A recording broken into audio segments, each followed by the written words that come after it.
The Art of the Pivot is brought to you by Signavio. Hello there and welcome once again to Art of the Pivot. I remain your host, Mark Jeffries, and joining us today is Robert Clarkson, Chief Commercial Officer for NortonLifeLock, a global leader in consumer cyber safety, protecting and empowering people to live their digital lives safely. NortonLifeLock is dedicated to helping secure the devices, identities, online privacy, and home and family needs of nearly 50 million consumers. As NortonLifeLock's Chief Commercial Officer, Robert is responsible for global revenue, including customer acquisition, global partnerships, and customer success as well. And he joined NortonLifeLock in 2020, bringing with him more than 25 years of leading teams, identifying new markets, and creating innovative products and solutions. Robert, welcome. Where do we find you today?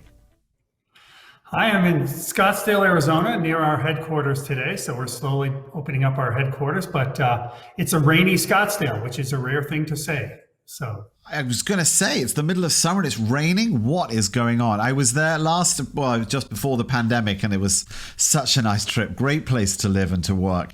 All right, let's dive into the chat. It's been a few years since Norton 360 and LifeLock came together as a single company, if my history is right. Now, obviously, you're relatively new to the organization, but from what you understand, what was the driving force behind that merger, behind that bringing together of two different organizations? Sure, and thank you for having me today. I really appreciate it. The driving force was the fact that malware and antivirus are one layer of protection in people's digital lives, but their identity is another significant component to their digital life. And by bringing the two together, the history of Norton and its antivirus capabilities around the world, and complementing that with the kind of the identity protection of LifeLock, really gave us that 360 protection that customers were looking for and that we were looking to provide. So it made a lot of sense. But, as consumers, we're constantly terrified by stories of what's going on in terms of cybersecurity and being hacked and being watched. And I understand that today NortonLifeLock has this big mission: bring cyber safety to everyone. Sounds great. I would love that.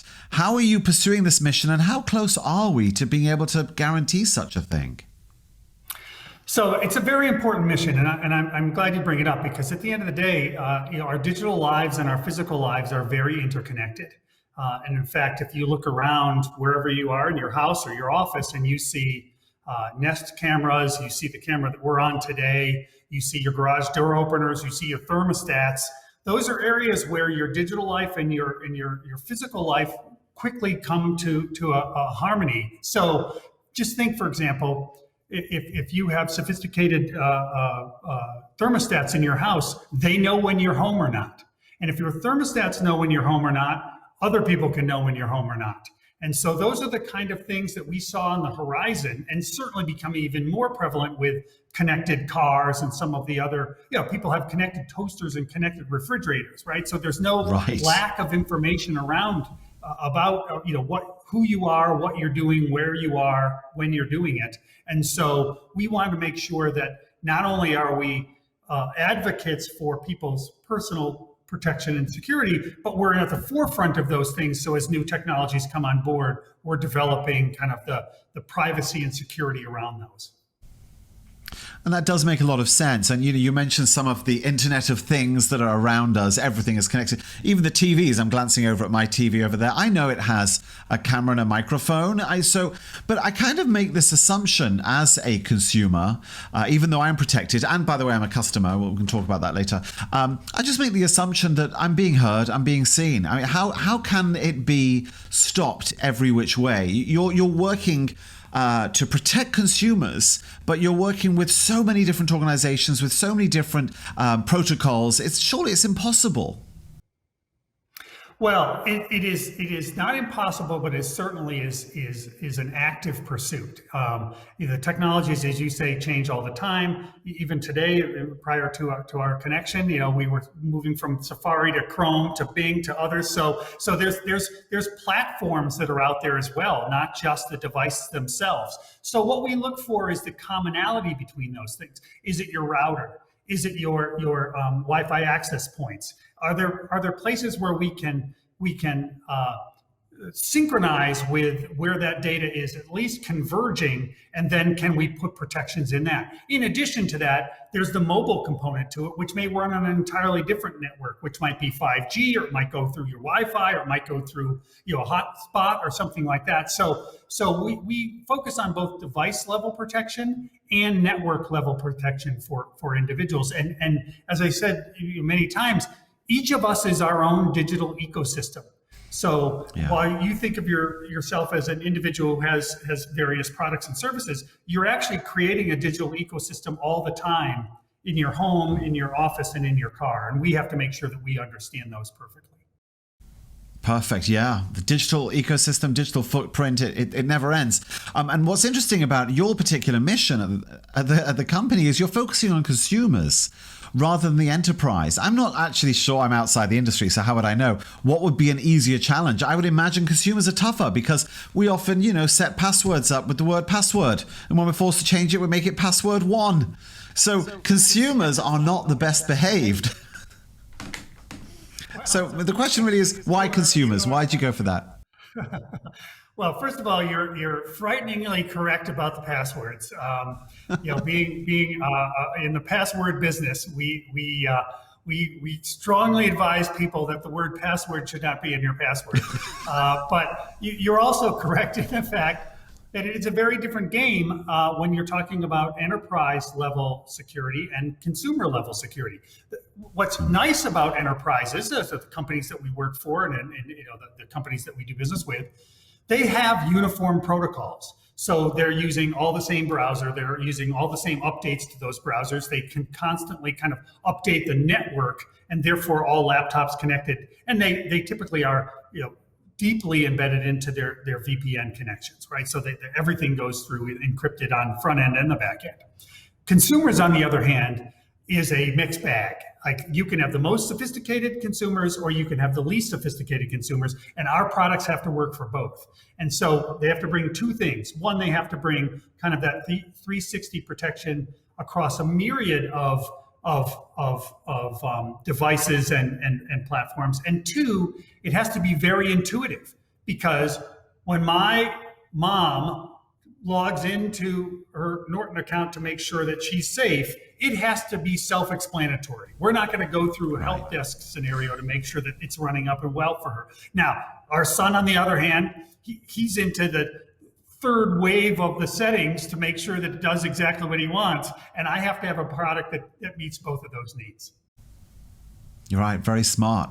And of course, the threat is never ending. Your research team recently released its Consumer Cyber Safety Report, I believe, which identified the trends that we're seeing in cybercrime and how criminals are working to capitalize on the post-pandemic return to normal. We see headlines all the time about foreign actors, let's just say, trying to get busy with corporations, but also with individuals.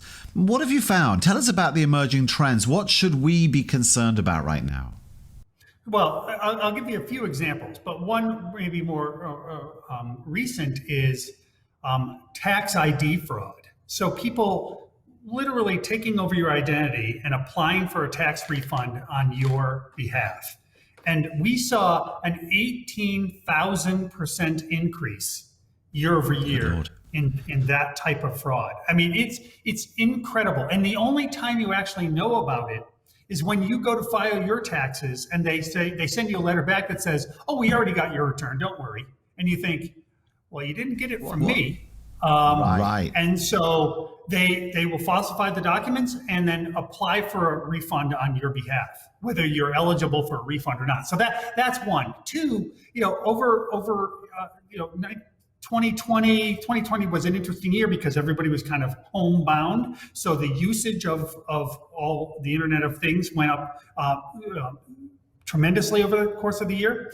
But last year we had 13 million U.S. consumers, not in the Norton portfolio, but across the country. 13 million consumers got hacked or their identities compromised in some way, shape, or form. And to put that in perspective of how important that is, the total was about $45 billion in losses, and that averaged about $3,000 per person of the 13 million that they've got their identity stolen. So when you talk about this isn't about, just us logging in and seeing where you were on particular websites or seeing your buying patterns or something like that. This is actual hard-earned money that is being transferred from you to somebody else. And you bring up kind of the collective organizations that we're up against on this. And some might be state sponsored in some cases, but in many cases, these are small collective groups that appear and disappear instantly around the world. And because there's no borders in the internet, doesn't matter where they are, they can find you where you are. And I'm guessing that the authorities, whoever they might be in whatever country the crime is originating, have probably very little success in ever either finding the culprits or retrieving the lost funds. Absolutely. Two things are going against us in that area. One is these are very ephemeral groups. They can light up in a month's time, do all the damage they need to do, and then disappear off, and then they redisperse. And the second is cryptocurrencies make it very, very difficult to track where that money goes. So in traditional banking, if my money was gone out of my bank and went to another bank, at least they had some indication of where it went. Now, it might have taken several hops after that or gotten withdrawn very quickly. But when you're talking about cyber safety and cryptocurrencies, those two aren't necessarily a perfect match, and it makes it more difficult to track down the end result of your money than it used to be in the past. Very interesting. I was fascinated by the tax refund situation. Of course, that particular crime is dependent on the victim having overpaid tax. And so the refund doesn't go to the citizen, it goes to the criminal. I'm wondering what would happen if the victim had underpaid tax and actually owed some money. Would the criminal pay that unpaid tax? Well, unfortunately, yeah. I mean, that would be that would be an interesting story. It unfortunately doesn't work that way. And even worse, at least we don't get those complaints. Let's put it that way. We don't. But I would say that what's happening is, they're not filing based on your real numbers. They're basically filing false W-2s. So even if you owed money, they make it look like you were owed money, and then they get the refund. And then when you call and they say, "Oh, by the way, not only did you not get the $3,700 that we sent to you that we thought we did, you owe us $3,700 on the other side, or $4,000." Oh, Lord. It's worse. That is crazy. That was a bit of a twist. I did not see that coming at all. I mean, we laugh, but, this is a real threat. It is an evolving threat, and it just doesn't seem to go away. I'm interested in you guys, because at Norton, you've got to protect yourselves. You would be a crown, right? If someone could hack you guys, that would be such a feather in the cap, so to speak, to mix my metaphors. How do you protect yourselves from cyber threat as an organization? It's difficult. I mean, we have to, we are our own taste testers for our own cooking. So we spend an awful lot of time looking at all of the ways that phishing or other cyber attacks take place. And I will say that we also run internal tests all the time. I get emails, and my team gets emails from false external sources that are fabricated by Norton to test our systems all the time. So yes, we get the traditional outside phishing, like, "Hey, we noticed that your VPN is running slow. Could you log in with your credentials and make sure that we're tuning it up?" And it looks like it's from Norton executives. And then when you look at the email or the trail behind it, you can see that it isn't. But on a first pass, it's, "Oh, my boss is asking me to verify my VPN speed, so I better go in there and look at it."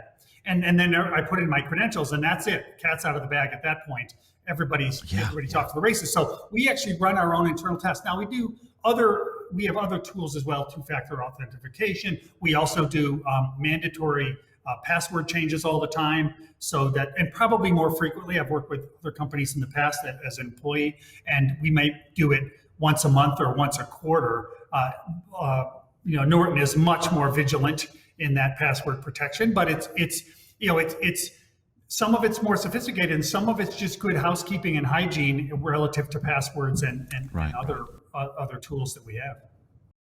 Out of interest, while you're mentioning passwords, what is Norton's opinion on using those suggested passwords that Mac will often suggest you, like a really long 18-string password full of just random numbers and letters and other symbols? Is that a good approach to password safety?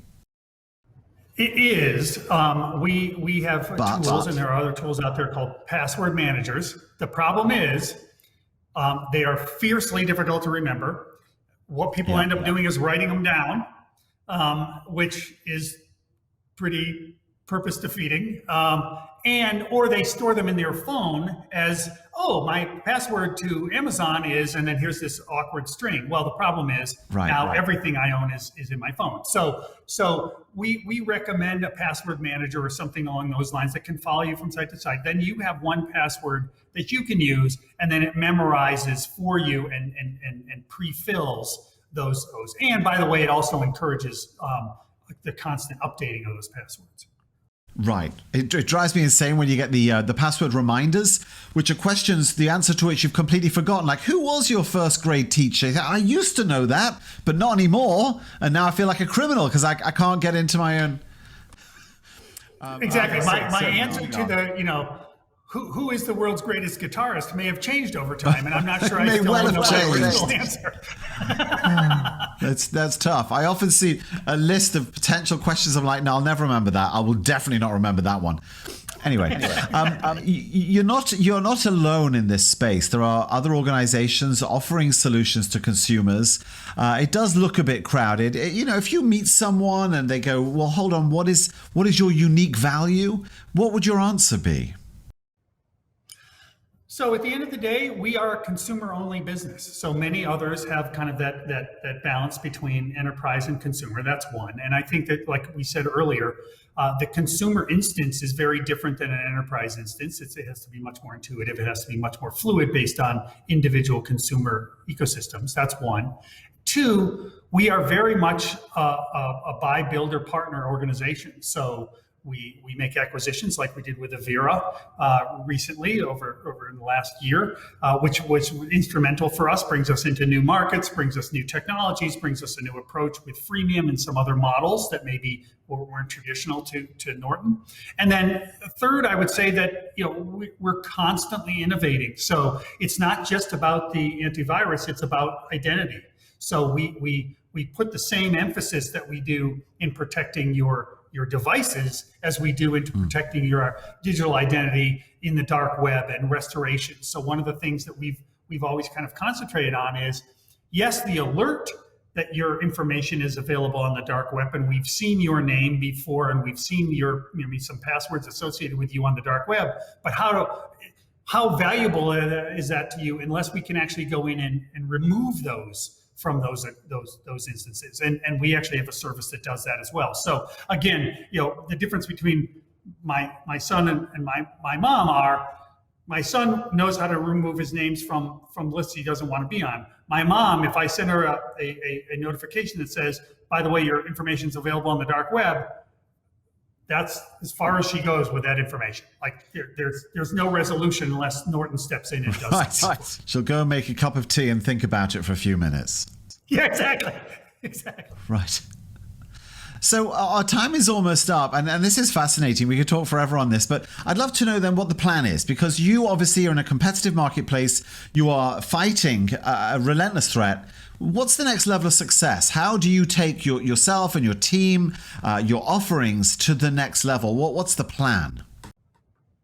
So there's a couple things. One, there are 5 billion internet users around the world. So there's 6 billion people, 6.5 on the planet, 5 billion internet users. So, very young, maybe some less connected areas of the map, but in general, 5 billion people are the opportunity. So we and our competitors are literally scratching the surface of potential that we can have for protecting more people. So, there's not a scale issue in this business because, on average, people own 3.6 devices that are connected almost 24 hours a day. The average person is no more than 3 feet away from their phone 24 hours a day. So even, now it's, half an inch from you because it's in your pocket, but the rest of the time it only averages 3 feet away from you. So there's no challenge in the size of the opportunity for us.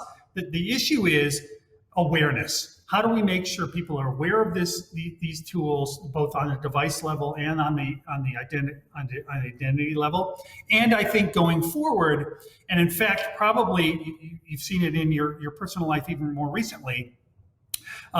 Travel is going to be very dependent on identification, and it's always been dependent on passport and others. But now, if you layer in things like vaccinations and updates and maybe booster shots in the future, and to sporting events or travel or any kind of collective, live entertainment, I think the future of identity and making sure that that's more encompassing than just who you are, but actually maybe even some of your medical history will be even more important going forward. Because, unfortunately, the pandemic has shown us that not all viruses are digital, but they still have a interconnection with our digital world, because now all of a sudden, how do I prove to an airline that I'm safe to travel? In fact, my family and I, you see my home state behind me is Hawaii. We're heading there this weekend, and getting into Hawaii is a real workout. I mean, I had to submit all kind of documentation that should be digital. Yeah, it's so hard. And you're right. And it's going to be so easy to find a way to interrupt that flow of information. And so companies like yours, like NortonLifeLock, have a very big job ahead. We're grateful that you exist to help us stay as safe as possible. Robert Clarkson, thank you so much for spending the time with us, for talking about passwords, because now, once again, got to change them. And for giving us your insights and your ideas. Really appreciate it. Well, thank you very much for your time, and thanks for allowing me to talk about this. This is an important issue, and I hope people research it even further. Thank you. The Art of the Pivot is brought to you by Signavio.